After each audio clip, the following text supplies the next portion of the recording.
Welcome to the Heart of Healthcare podcast. I'm Halle. I'm Michael Esquivel. And I'm Steve Krause. And every Monday, we bring you the latest in healthcare innovation as we sit down with entrepreneurs and industry experts. So buckle up and join us as we figure out how to improve healthcare for all.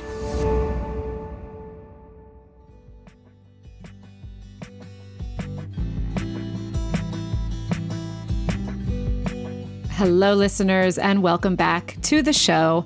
Today, I'm speaking with Kevin Sayer, the CEO of Dexcom, a pioneer in continuous glucose monitoring and one of the most influential companies in digital health. Under Kevin's leadership, Dexcom has transformed from a niche med device company into a global platform powering smarter, more connected care for millions of people with diabetes, and increasingly for anyone looking to better understand their metabolic health. We have so much we're going to cover today. Kevin, thank you for being here.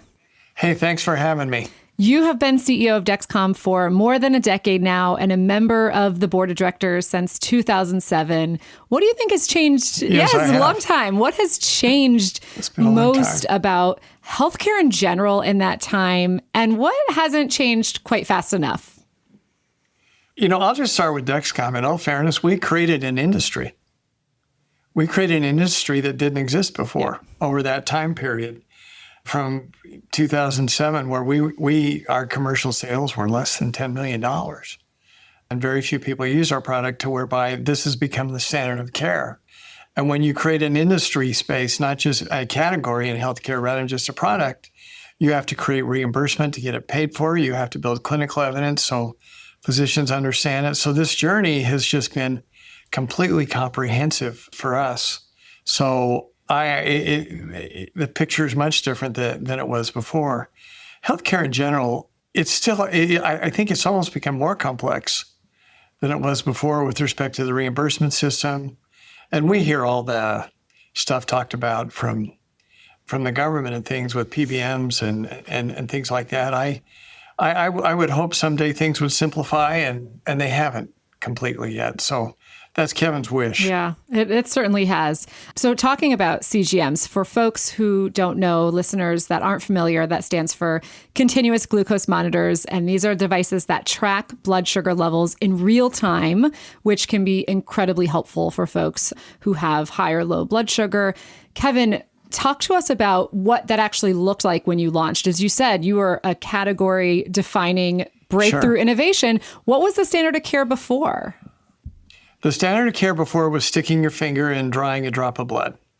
And somebody who, for example, was on intensive insulin therapy was sticking their finger up to 10 to 12 times a day. And so you'd put a drop of blood, you'd put it on a strip, you'd put it in a little thing, and it would give you a number. And what's most interesting about that, it doesn't tell you whether you're going up or down. It just gives you a number. It's like looking at the score of a basketball game at any intermittent time and deciding who the winner is and what trend is going on in the game. What continuous glucose monitoring does is, instead of having just these intermittent activities, every 5 minutes you get a glucose value. So individuals who use our product can see their trends. They can see how fast they're going up, how fast they're going down. Within our system, for those on insulin in particular, we have alarms that alert you you're too low, you're going down real fast. And so this technology, instead of sticking your finger 10 times a day, with our technology at 5-minute intervals, a glucose value is delivered to you 280 times a day every 5 minutes, even when you sleep. And so this greatly changed the way people were cared for, because they had information upon which they can make decisions they never had access to. Yeah. They say innovation only moves at the speed of trust. How did you, with a new product that didn't exist before, how did you build that trust with providers and patients? The first thing that we did is we made the product a lot better than it was before. And that was a decision back in 2012, 2011, when I first got here. We were looking at our next generation technology, and several of the engineers came to me and said, we can do better, but you've got to approve us delaying a bit. And we did better. And we gave people that. Trust is such a great word for this. We gave them numbers that they could trust. And so that led to the first wave of growth. I think the second thing, though, that really gave people trust was when we went to the phone. And when we took that signal to the phone or over the air connecting via Wi-Fi system through other things we'd done, when we delivered that data where people could see it and then share it with others and have it talk with other devices or things, then that trust just mushroomed, because not only did they trust it, but for example, if you have a first grader with type 1 diabetes in there at school, mom and dad could see the data and trust it all day long too. So that whole circle of trust, I think your concept is really good, has been built through our technological advances over the years. And previously, that information showed up on a screen on a external device that you guys created. On a little little receiver. That's truly when you went digital. You launched one of the early iPhone apps in the medical space and enabled folks to export their data more easily, share it with their clinicians. Who do you think was more hesitant to change their behavior? Was it the patients, or was it the physicians that were hesitant to recommend something new? Yeah, that's a really good question for me. And we took an approach from a marketing perspective several years ago where we actually started marketing a lot more directly to the end user, to the customer of the product. We've always paid attention and educated physicians, but we've also found if somebody comes in and asks for something, they get it. We had to, in the early days, build the trust of the physician community, but I think that trust has been built, particularly in the endocrinology community. We are now building trust in the primary care community to educate another group of physicians that might not see several hundred people with diabetes, but just a few, that this technology can better their lives. That's a different set of messaging and a different experience for that physician. So in the beginning, we had to build the trust of the physicians or they weren't going to prescribe it and people were getting access to technology. That was a critical first. After that, we focused as much on the end user as we did the physician and bringing people in. And that progression that you talked about earlier, from the finger stick pricks to fully wearable smartphone connected sensors, that happened in less than a decade, which is wild when you think about it. Where do you think we are in the overall arc of CGM innovation, and what is next? Do the newer devices, they get smaller, longer lasting, easier to use? Like what's next? That's a great question. I'm going to answer it in a few parts if you don't Go mind. for it. We will continue to improve on the device and what people actually wear. We'll make it smaller. We can upgrade our electronics and make the radio more powerful and do more things. We can put better batteries. There's a lot of things we can do there. What's a bit frustrating for us and for our users, we are a regulated medical device. So we can't change things out every 6 months like a tech company. We have to go through a process. So we have to be very, very thoughtful and selective in what set of innovations we put into next generation technology. We'll make devices physically better, perform better, more accurate. We'll also add other analytes to the equation because we think there are other things we can measure that could be meaningful in the health experience of somebody with diabetes or somebody without it. So we'll have a new measuring platform and things of that nature. But I think the thing I'm most excited about for the future, and we're just at the beginning of this, is what can AI do with this information? You know, again, I said earlier, if you are wearing our product full time, we have 288 glucose values a day. So if you wear it for a year, multiply that by 365. What things can we predict for you individually if we can get AI looking at this data and offer people experiences both with diabetes and without diabetes that can make them healthier? With diabetes, for example, there should be a day sometime where we can say, look, these are the days when you went lower than you should have been, and we can see what happened at that time and maybe predict that. We're not there yet, but I really believe with all the tools available, those days will come. And that will be very exciting from a medical perspective. At the same time, if you look at people who are using this for health and wellness, how do we tie this with other signals like data from an Oura Ring, who one of our great partners, or data from your Apple Watch or what have you? How do we tie it to sleep and activity or heart rate, other things that are measured to give you a better picture of your health? We recently launched in our G7 app a food logger, not a real advanced one, but one where you can log your meals and take a picture. It'll tell you what it is. When we get to the point where we can add nutrition, particularly again on the health and wellness side, you just consumed 1,500 calories or whatever with that dinner, and let's look at what your glucose did. I think there's a lot of education and things we can deduce from that. So I think AI can play a big part in this business going forward. Certainly. So you talked about how the device has evolved and will evolve in the future, making it more digital, but also your business model has evolved quite a bit. And you not only have already shifted kind of the power dynamic between patients and providers, but for the first time ever, you're now selling direct to consumer with the Stelo product. And I have one, and I'm going to tell you a story in a little bit, but what did it take? What did it take behind the scenes to make that shift from being a medical device company to really going to direct to consumer with a wellness tool? Well, we had to have a commitment, first of all. We have heard time and time again from people who use our device who don't have diabetes or who have type 2 diabetes, that by wearing a sensor, they're getting information they can use to change their lives.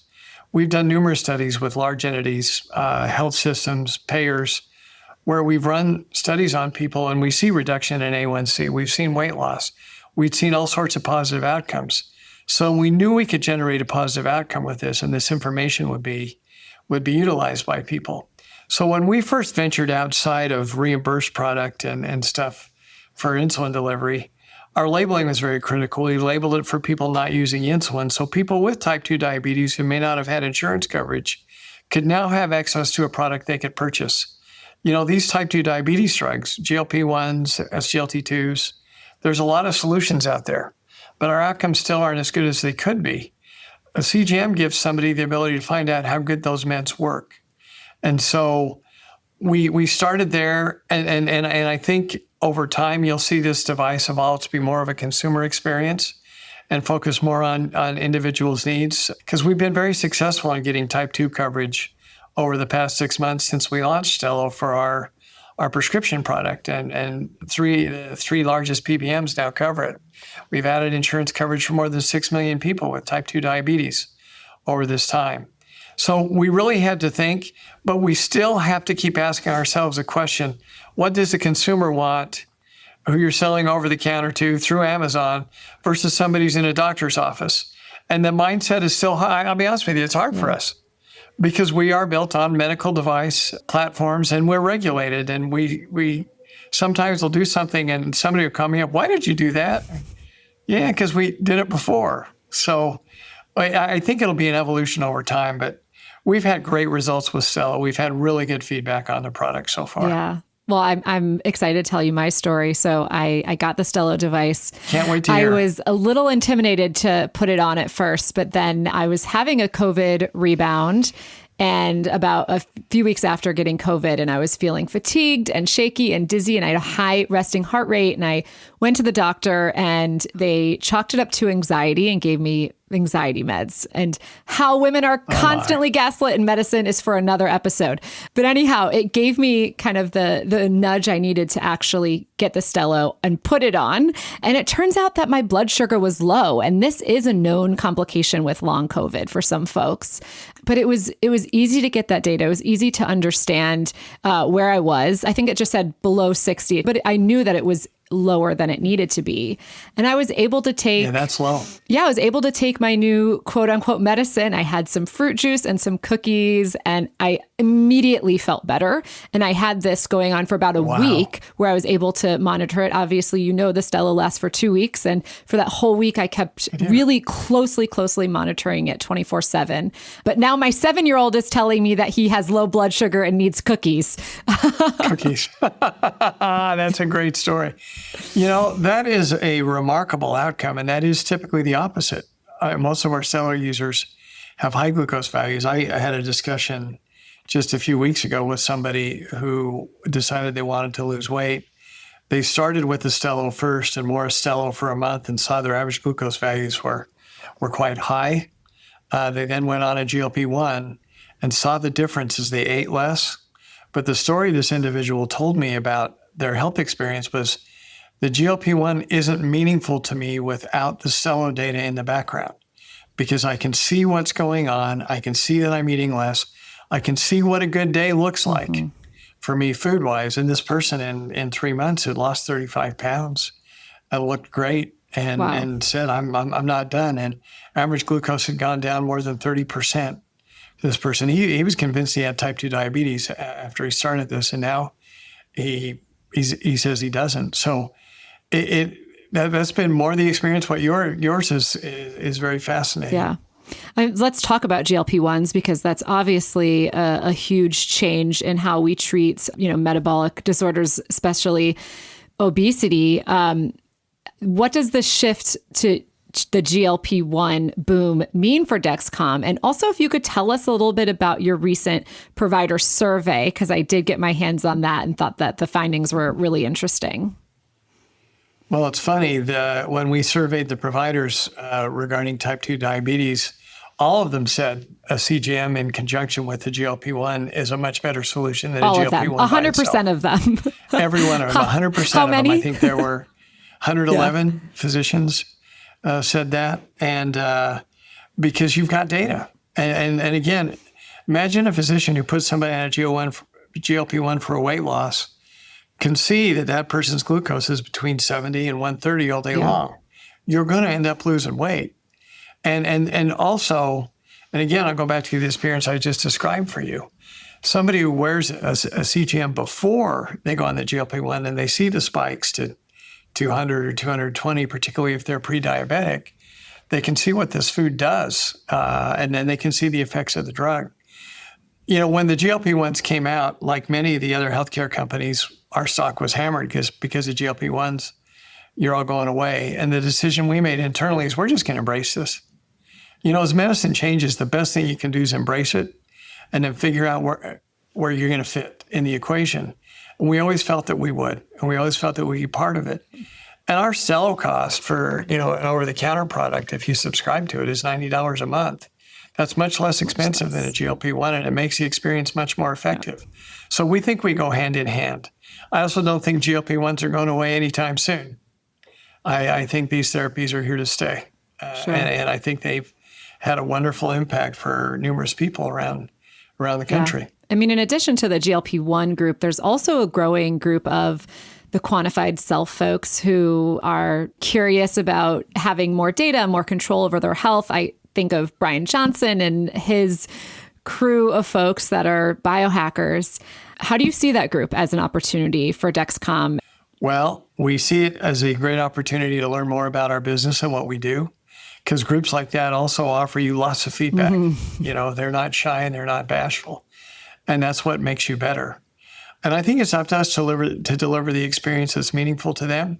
The question, again, for health and wellness is, while we've created a model for people with diabetes where continuous use is the way it should be, for health and wellness, is it once a quarter? Is it once a month? Is it every 2 months? We don't quite know the answer for that yet. We're learning. I think the more people we get on this, the more feedback we get, the better we can make the experience. We do listen to folks to try and make the experience better. It's one of the core values and what's been critical here to our success. Yeah, I think one of the issues with a lot of the tools, the wellness tools, is you as a user get fatigued and you're sick of logging things every day. And, you don't have that necessity that someone living with a chronic illness has. That being said, I've been wearing my Oura Ring for 18 months now, haven't taken it off other than to charge it, and have found that it's just become part of my self-health management. Yeah, I know. I keep mine. Mine's charging right now, actually. No, and I look at it every morning when I wake up and look at that sleep score and see how I did. How'd you do last night? My activity data. Last night wasn't a great sleep night for me neither. That's okay. No, but when you have a great sleep night and see, okay, what did I do yesterday? And again, that's also where Stelo and CGM can fit in, because you can go back and if you see a spike at 10 o'clock at night and you didn't sleep well, that's probably because I ate dessert at 10 o'clock at night. Yeah. Whereas when, I've learned, one of the things I've learned from my own CGM data, if I eat a healthy dinner and keep that nighttime spike low and early, my sleep is so much better. Interesting. Than if I eat late. But that, that's just me. I bet that's true for a lot of folks. I know people, earlier meals seem to have a positive effect on people's sleep. But then how do you explain Europe where they're eating dinner at 9 p.m., but maybe it's the walk after dinner? I know there's some interesting data around the benefits of walking after a meal. There's actually great data about walking and light workouts more regularly than a big heavy workout during the day that people have shared with me over time. I'm more of a get up and work out for an hour in the morning and, I got that done rather than take walks all day long. And maybe someday I should change that regime. But no, I think the intermittent walks are very good. Yeah. Do you see Dexcom doing more analytics and research around the data that you're gathering from the Stelo group the way that Aura has done? Oh, we absolutely will. We'll start gathering data and figuring out insights we can provide that are insights. We have a saying, nudge, don't judge. But because people, we've surveyed people over the years because we've come across numerous coaching companies. People really don't want to be coached all the time. But if you can nudge them and give them a recommendation or how's it going, that type of interaction, I think as we get this data, we can make that interaction much more meaningful and lead people to the directions they need to go to be more healthy. Yeah. It's interesting because the use case is very different, as we've talked about, from someone who's taking it to manage a chronic illness. But the market also is a lot bigger as well, because ultimately it's much anyone bigger. Can. And I'm curious, we talked about where you see this going in the future. One of the things you didn't mention is any other biomarkers. Do you guys think that there'll be a time when you are pulling in biomarkers other than blood sugar?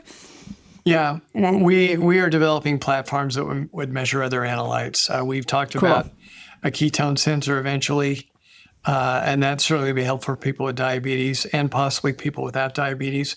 We've looked at markers, for example, that would be beneficial for liver or kidney disease, or things we can measure there. We know how to measure lactate, for example. We've run, some lactate studies, early stuff, early phase.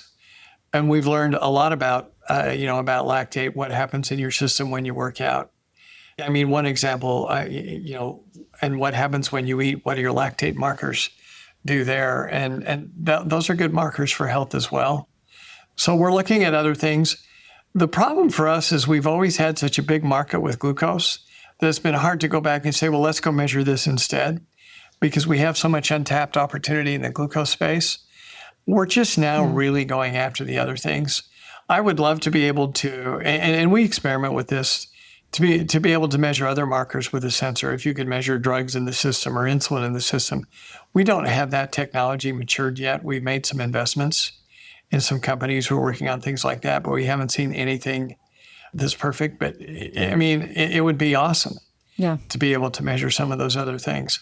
When you say you've made investments, is that, do you guys have a corporate evergreen fund? Yeah, we have a small venture group within our business development organization that we've invested in a few related technologies, a few unrelated technologies. We don't disclose all of them and who they are, but we've taken an interest in some companies, and we'll see how they turn. And have you done any acquisitions?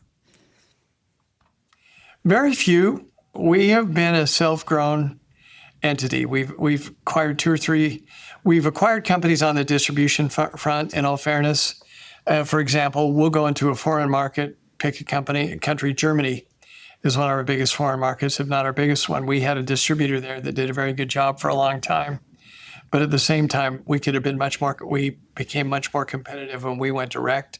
So we've acquired distributors in several countries to go direct and control that distribution process.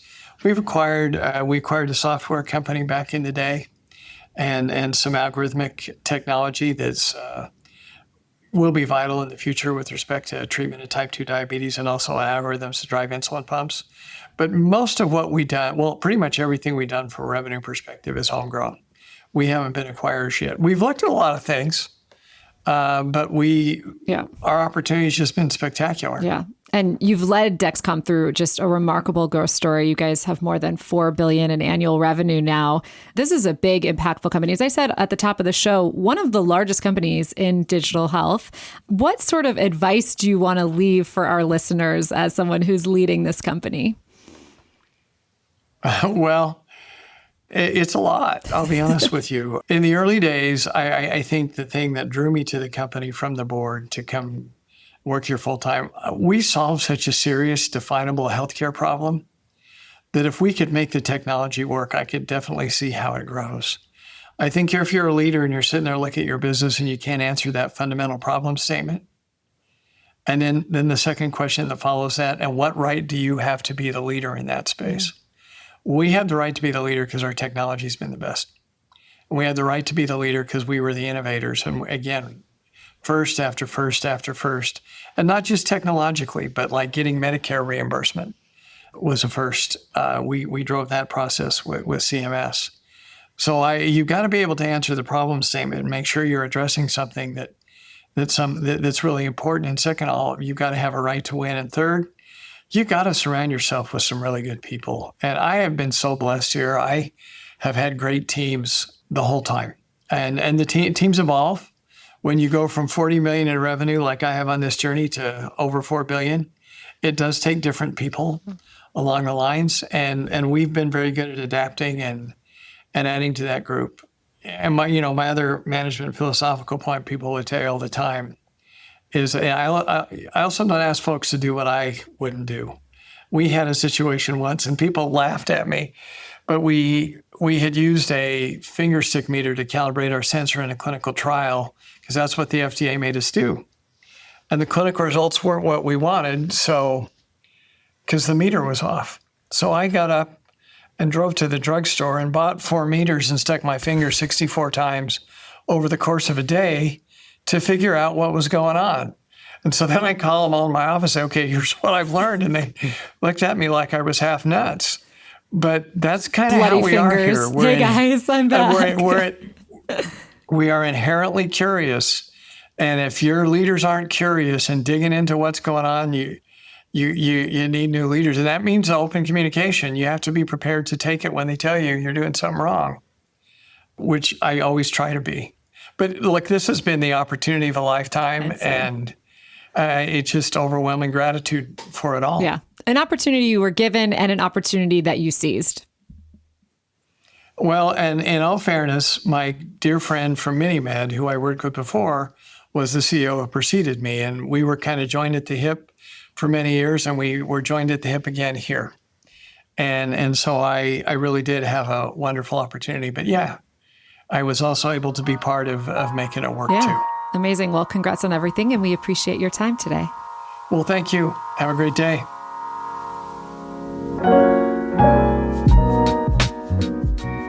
Thanks for listening to The Heart of Healthcare. If you enjoyed this episode and you'd like to support the podcast, please leave a rating and review, and don't forget to subscribe. The Heart of Healthcare is produced by Halle and hosted by Michael Esquivel, Steve Krause, and Halle. The show is engineered, edited, and mixed by Kyle Moore. Visit our website, heartofhealthcarepodcast.com, for show notes and details.